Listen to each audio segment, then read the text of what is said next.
stay seated.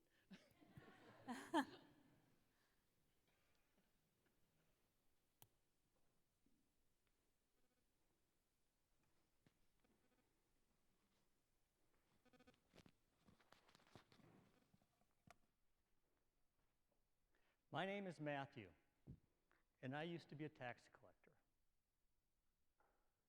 I grew up under the tent flaps at the tabernacle, watching the people come and go to give their sacrifices. My dad was a priest, and I remember what he said to me one day. Levi, someday you will follow me and enter into the service of the Most High God. I looked at him, and I looked at what we had, and I wanted more. I wanted more than the leftover meat from the sacrifices, and then wondering how we would feed ourselves in the edge of the wilderness. I wanted more, and I saw that money was the means to get it. With money, I could buy food, furnish my home. With money, I could have a real comfortable bed to sleep in. I thought it was the center of life, and it could be exchanged for anything. It alone could bring me more. Working with the Romans was a tremendous opportunity to take from my people. The money was mine for the taking. Some here, some there. Pretty soon I'm wearing gold chains around my neck and comfortable shoes on my feet. Meat and wine every night if I want it. And of course, the women were attracted to me. I had big plans to use my position, to use my power and my money to make Israel great.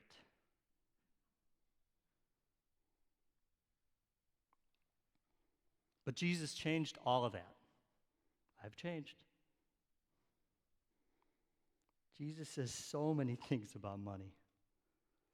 One cannot serve two masters, and it's harder for a camel to go through an eye of a needle than it is for a rich man to go into the kingdom of God.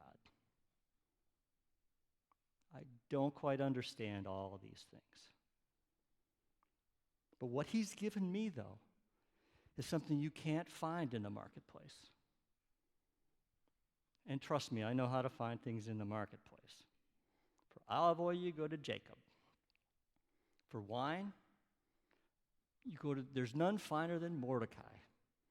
He's outside of the village, he's a distance away, but that wine is worth every shekel. No, what Jesus gave was something different. Something vastly better. He gave me peace and forgiveness of sins. Forgiveness. All of my debts wiped out. I know all about debts. He called me into this group, into his presence, and he charged nothing. Then he asked me to spread this forgiveness to others. Whenever you stand praying, and if you have anything against anyone, forgive them, so that your Father in heaven may forgive you as well. Never heard of such a deal. But the things that are happening tonight, this is not good for business. There are many here who fear Jesus and his teachings. He said that one of us would betray him and that he would suffer. I don't make those kind of deals anymore. At least not since he called me. So may God be merciful to him, and may I be helpful in some small way.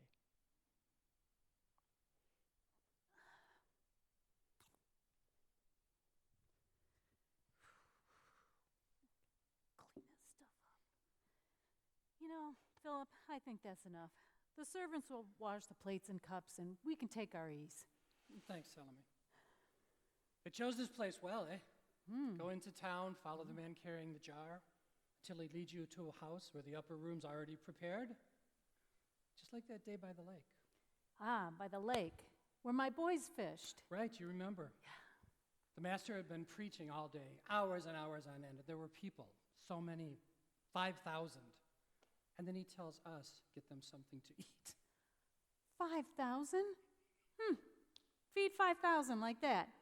So just like a man doesn't know all the work involved. Well, we did find someone who'd brought their lunch, a young boy. 5 loaves and 2 fishes, dried and salted.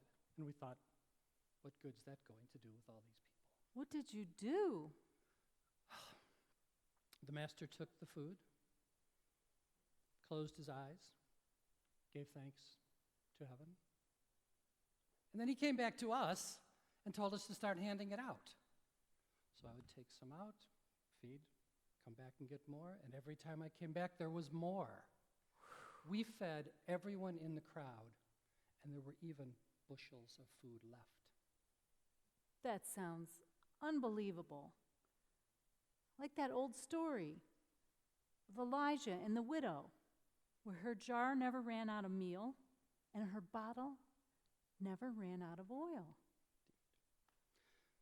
He showed mercy that day to the crowd, to us, just like he did to the blind, to lepers, even to children. And now we hear that someone's going to betray him. I may have had doubts along the way, but I could never do that. Nor could we. My family stands strong with him, and we would never betray him.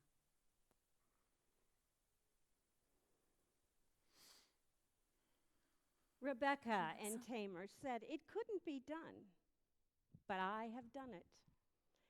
I have celebrated Passover with Jews in the shadow of their temple here in Jerusalem.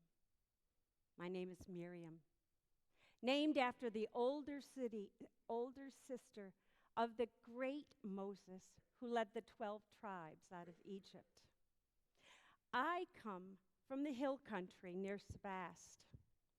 They would call me a Samaritan, muttering behind my back, wondering why I am even here. But I have not come for them, and I have not come for their temple. I have come for him, the Messiah, sent from God." It was a warm, sunny day when I met my Lord, but my story began years before. My mother was a gentle woman with kind eyes and soft skin. She died giving birth to my youngest brother. And then my father arranged for me to marry Ismael, and we were very happy in our little home until raiders from the north killed him. And then, as is our custom, I married his brother Asher, but he didn't want me.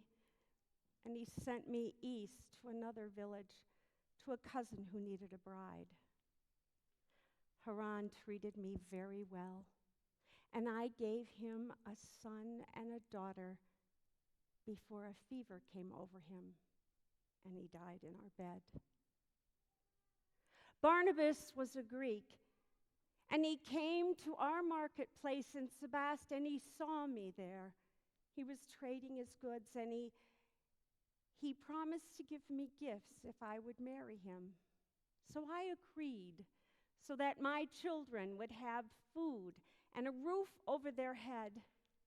But after the marriage, he told me that he didn't love me, he didn't want me, he only married me because he wanted the vineyard. He treated me like a serving woman. So I went up to Mount Gerizim to offer prayers for help.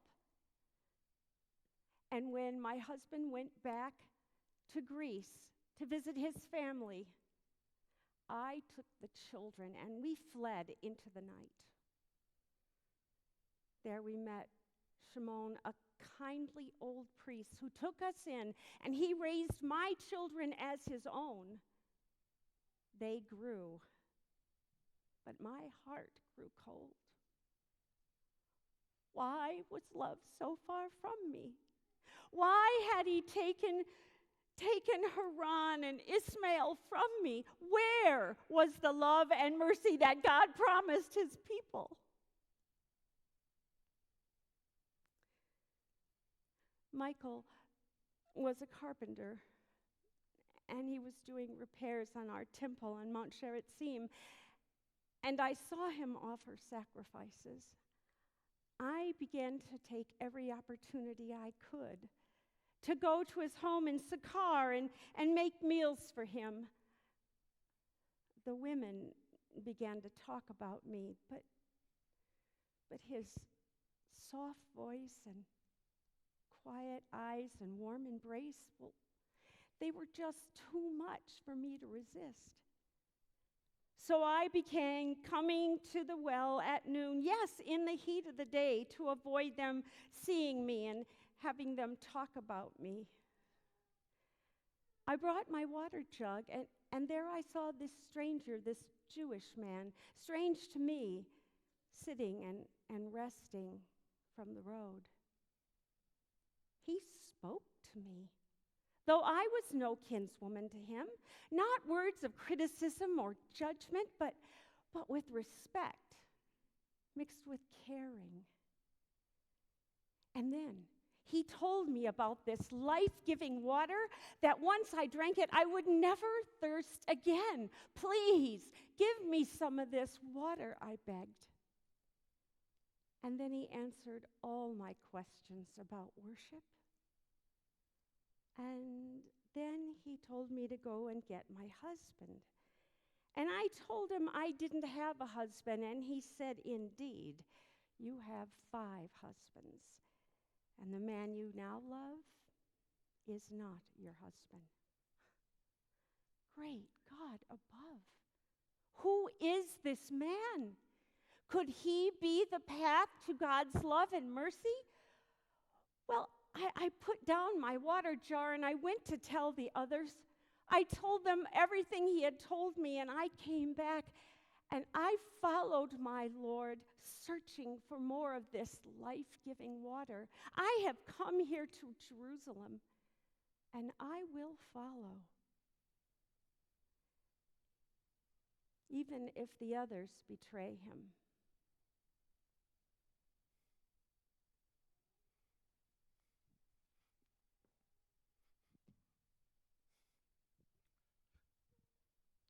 It is time for someone to take charge. And that someone has to be me. My father put me in charge of the fishing boats when I was 10, no more than a boy. And I did not disappoint him. The master has called me. He said to me, "Peter, you will be my rock." He expects me to lead, and I will not disappoint him. Master's call. That day by the lake, I will never forget it. I was sitting in the fishing boat with my father and the crew, and we were mending the nets and singing songs of the wind and the waves. Yo, ho, ho, and a wineskin of wine. My brother Andrew was in the back of the boat looking for something. He was always looking for something. And I looked up and I saw him. He looked at me as if I were the only one there, and he said, well, he just said 2 words, "Follow me." I have never looked back. He has taken me to the top of a mountain with Moses and Elijah. Yes, I got a little carried away up there, but from that I learned to trust that I don't have to be impetuously in control all the time. And he taught me how to walk on the sea, Well, my faith was not as strong that day as I thought, and after about 3 steps, I sank into the waves. To my shame, I could not save myself. But standing on the water, he saved my life. He is the Christ, the Son of the living God. I cannot deny it. He has never failed me, even when I have been a boneheaded idiot. Now, in his hour of need, I must not fail him. In his words, I have felt the cold of the night wind come down from the north. They are words of a cup of suffering and of betrayal. One of us betray him? Oh, it cannot be. Not I, Lord. Not ever. Where's my sword? I may need it before morning comes. Peter, quick to speak up, quick to go out. Now he's talking about swords. You're right, Martha. Peter is always like that when he comes to our house for a visit. Yeah, they would all come, all of them, all at the same time, walking down the path from the main road. Thank goodness Philip would think to send John ahead to warn us they were coming. I scarcely had enough time to get more loaves into the oven or get more vegetables from the garden. I know. They'd always try to walk really close to the master, trying to hear what he was trying to say. I have to admit, I would run down to meet them so that I could hear too. I noticed you were a little hard to find sometimes, Mary. I know. And then, the time we sent for them, they did not come. I know. Lazarus here came in from the olive grove. He looked so pale. He lay down on his bed and he moaned. I brought him some wine, but he wouldn't drink it. I gathered all the herbs I knew, but still his strength would not return. I didn't know what to do. I took his hand and I sang to him, but he died before the master could make it back to Bethany. I, of course, arranged everything we needed for the burial, washing the body, anointing the body, wrapping the body, and then I had our kinsmen lay him in a small cave on the south side of our land. I know. And when Jesus and them came back, I couldn't bear to meet them. I went out and I said, Lord, if you had been here, our brother would not have died. And then he said to me, Martha, I am the resurrection and the life, and all who believe in me shall never die. Do you believe me? I said, yes, Lord, you are the Christ. And at the same time, all I could think about was my brother, who had died and was now in the cave.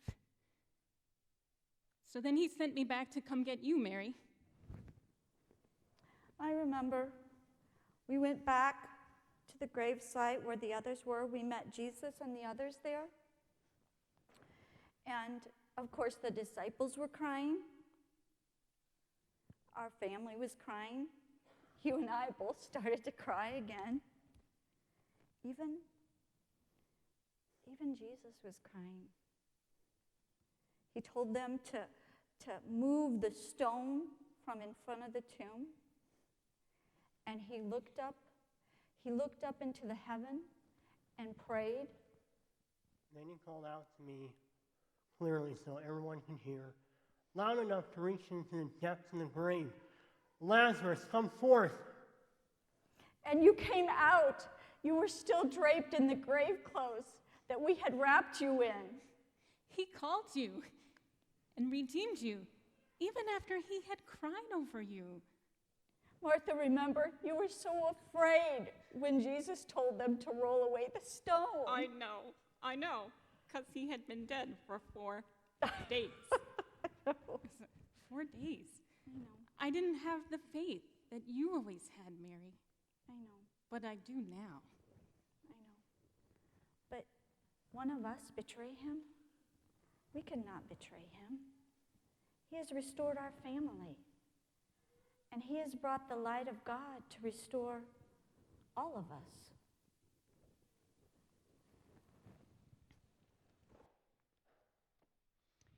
My mother had a bowl just like this back when I was just a boy. I remember she would bake my favorite little cakes. She would flavor them with coriander and honey. They were so good. Every time I ate one, I knew that she loved me. She was kind and gentle until that Roman scum killed her. She was just walking down the street, coming home from my aunt's house when, whether it was too much wine or just plain old meanness, I'll never know. I ran away that night, trying to escape the pain. I sought refuge with others who hated Rome. I hate Rome. I hate the Romans. They killed my mother. Oh, we found ways to hurt them, all right. We even killed them. The Sicarii, they called us. Sharp knives in the night. Oh, yeah, we had sharp knives, all right. And we knew how to use them.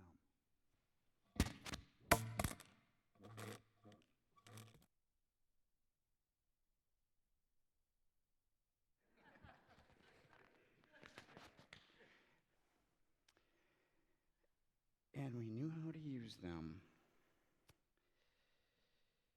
Oh, shoot.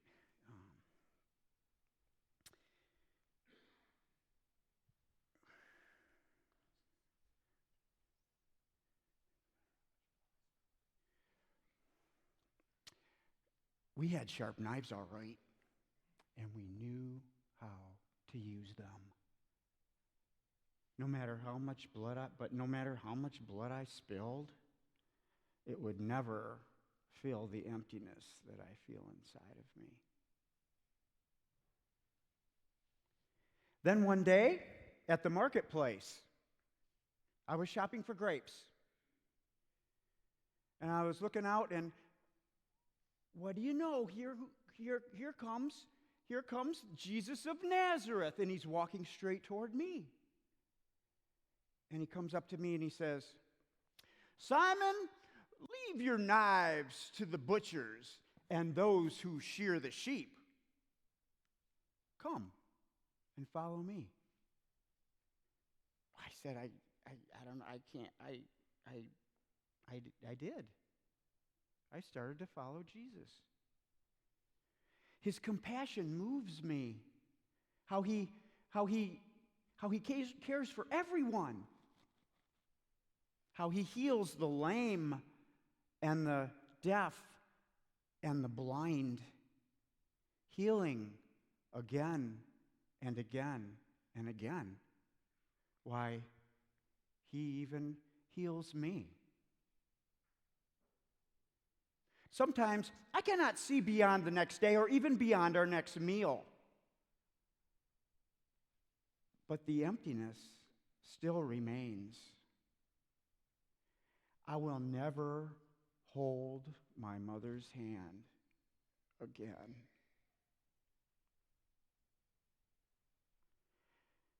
The Master loves me, I know that. He loves all of us, even in our pain and brokenness.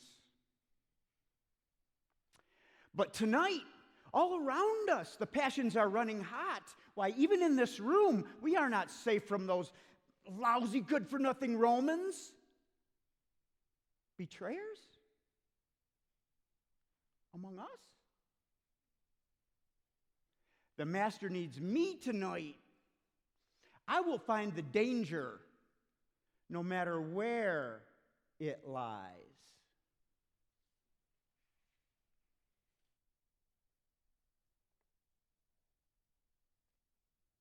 It feels as if a chill has come into the room, even though the doors are still closed.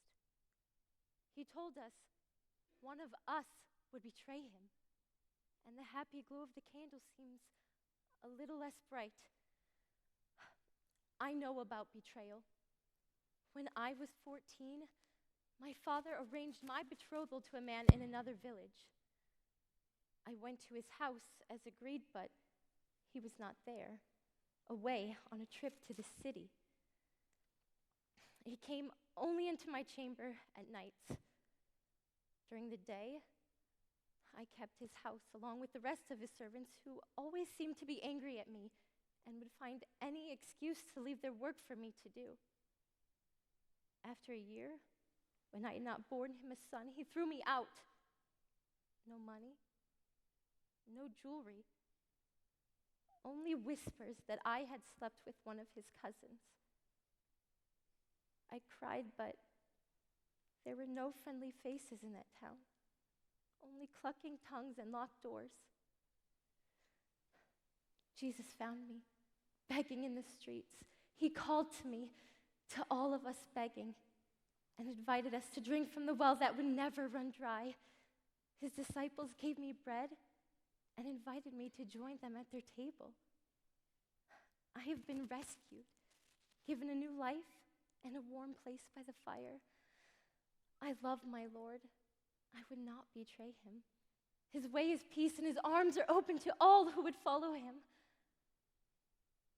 May we find that peace and comfort again after this night is past.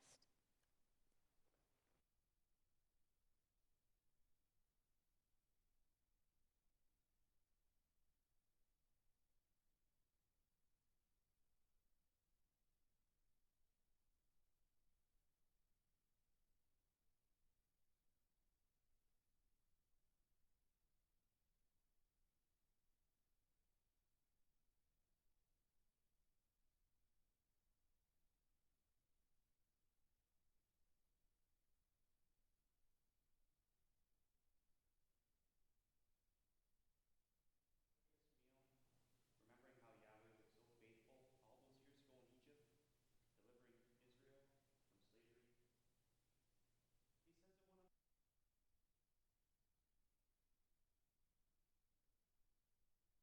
called us all 3 years ago down by the lake, called us out of our boats, away from our nets, asked us to follow him through the towns and through the wilderness and through the storm and through the city. We eat with him, prayed with him, we've healed others in his name. How could we deliver him to his enemies? You know, I remember this one time. John, you remember that time that Mom called us in to see the master? She wanted to ask him a favor. When you come into your glory, she said, be sure there's a place of righteousness for my boys by your side. Now, he didn't get angry, but he didn't exactly laugh either. Do you know what I need to do? Are you prepared to drink the cup that I must drink?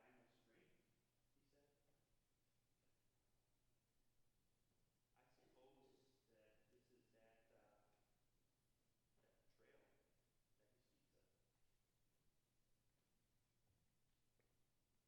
It is a long journey from the boat and the lake and Dad. A long journey to come here. And yet, somehow, my mom and my brother have come with me to this night. When I was a young boy working in the boat, I would often see and hear things that others didn't seem to notice. Things like how the light bounced off the water like a woman dancing at a wedding party, or the slap, slap, slap that the fish made as they were trying to get out of the net. All these words were inside my head, surging like a wave to get out. More than once, Dad had to poke me with an oar to get my thoughts and intentions back in the boat. And then he called me. And at that moment, all the words in my head made sense. Words like righteousness and truth and all the laws and prophets that the rabbis had taught us for all those years. The words became alive. They have bones, skin, muscles, and walked among us. The love and compassion of the Most High has come here with shepherds, merchants, and fishermen. I could not help but follow him. King David was a shepherd before he was anointed, but Jesus is the good shepherd. A thief comes to the flock to steal and destroy, but Jesus gives us life, abundant life. A hired worker flees when danger comes, but Jesus cares for us. He knows us, we know him, just as the Father knows him, and he knows the Father. But at the same time, he's a lamb, innocent of any crimes or evil desires. A lamb come from God that would be given a sacrifice for our sins. Is this what you have been talking about for these last few weeks? Isaiah said you would be a man of sorrows, a man acquainted with grief. But Lord, surely not this. Wounded for our transgressions? The words have come alive. They have bones, muscles, and skin. They are lying, broken and bleeding on the ground.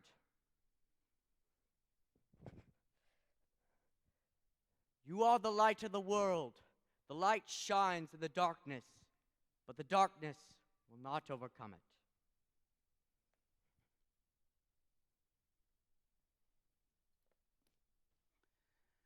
Have you ever walked outside on a cloudy day and felt as though a shroud had been wrapped around the whole world? Oh, sure, I know, it's only temporary. The sun will shine again, but when the cool wind blows more clouds in from the sea, I feel like I would never feel its warmth on my skin again. And I just want to reach up and rip open the clouds and free the sun from its prison of gray and white. Oh, Master, your ways are so hidden. You speak in riddles about mustard seeds or farmers who are too scared to pull weeds out of their fields. After each riddle, you say, if you have ears to hear, let him hear. Well, I have ears to hear, and I'm listening, and I don't understand. You spend your time, you healed a man who was a blind man who was no more than a beggar.